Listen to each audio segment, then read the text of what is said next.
I didn't notice it early. I simply told myself this is how men behave. Until one day I heard my own voice, the tone, the weight, the distance. It sounded like my father's, and that realization unsettled me. As a boy, I made a quiet promise to myself. I said I would be different. I would speak more, I would be softer, I would be present. But life has a way of revealing things slowly.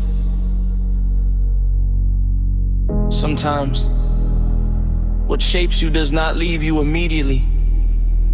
My father was not a cruel man. He worked hard, he provided, he carried responsibilities I did not understand at the time. In many African homes, that is how love often appears. But emotions, those were rarely spoken about. If you were hurting, you endured it. If something weighed on your heart, you carried it quietly. Gradually, I began to believe silence was strength. Or at least, that was what I understood. Then one day, something small happened. Nothing dramatic, nothing extraordinary, yet my reaction surprised even me. I became distant. My voice hardened. And in that moment, it felt strangely familiar, not because it was new, but because I had witnessed it before. I was not simply reacting, I was repeating. I tried to justify it. I told myself this is stress, this is adulthood, this is how life is. But deep within I knew something else was at play.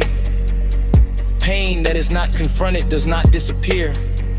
It settles, it lingers, and over time it expresses itself through you.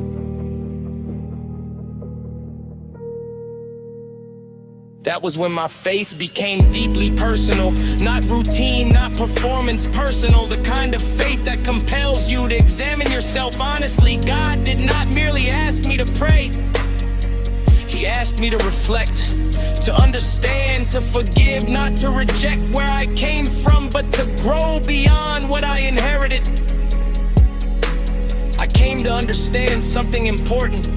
Breaking cycles is not an act of rebellion, it is an act of awareness. I may have learned silence, but I can learn presence. I may have learned restraint of emotion, but I can choose openness. I may have carried certain patterns, but I am not bound to them.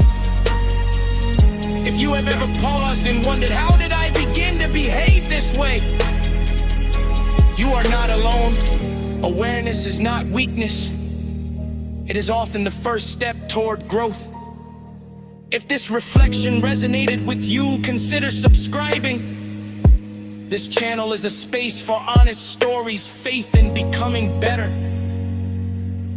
one deliberate step at a time.